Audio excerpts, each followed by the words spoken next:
I am Polaris, the daughter of Magneto. I can control every piece of metal in this world, but right now, I'm just a prisoner. That rescue mission failed, and I was captured by the Sentinel organization. They sent me to this freezing prison, saying it was to maintain order, but I knew it was because they were afraid. As soon as I stepped through the gate, a woman attacked me. She laughed arrogantly, as if claiming her territory. She was the queen here, the one everyone else feared to provoke. While walking down the corridor, I noticed a pale mutant girl. Like me, she wore a collar that glowed faint blue around her neck. That thing made me uneasy, but I didn't think much of it. I just wanted to survive and learn the rules of this place. The guards brought me to the shower room. I could feel everyone staring at me, their eyes filled with curiosity and hostility. Some of them stared at my hair, those green strands still covered in metallic dust. Even my skin had been stained gray and black, but I didn't care about their strange looks. Yet that night, I couldn't hold it in any longer. I tried to use my power to open the cell door. The metal trembled, and the air began to twist. But the next second, the collar flashed. A violent current tore through my nerves. I fell to the ground, my whole body convulsing. The prisoners around me burst into laughter, a cruel kind of laughter, full of victory and malice. Later, I learned the truth. That collar was made specifically for us, mutants. It could block our powers, leaving us helpless. Someone told me that no one had ever left this place alive, but I couldn't believe that.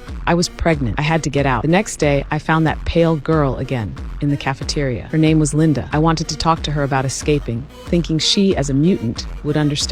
But she only gave me a nervous glance, then looked toward the queen sitting nearby. She was terrified. In that moment, I understood she wouldn't help me, so I'd have to do it alone. That afternoon during yard time, the queen came again. She told me that from now on, I'd be shining her shoes. I looked at her coldly and said, "That scar on your face? A mutant gave it to you." Her expression instantly darkened. Before I could turn around, her followers lunged at me. Their fists slammed into my body, the collar burning against my skin. I could taste blood in my mouth. Then she kicked me hard in the stomach. In that moment, my world collapsed. I could hear my heartbeat mixing with the sound of rushing blood. I forced myself to awaken the magnetic field within me. The table beside us shot into the air. The queen was pinned against the railings. Her screams echoed through the hallway, while my body was nearly torn apart by electricity. The alarm blared. Guards rushed in. They didn't care who was right or wrong. They just dragged me to solitary confinement. This place was colder than anywhere else. I leaned against the wall and gently touched my stomach. The child was still there. I told myself I couldn't fall. I lifted my head, staring at the heavy iron door, and took a deep breath. Even if every piece of metal in the world betrays me, I'll still tear this cage apart. I closed my eyes. The magnetic field began to flow again, and a deep rumble echoed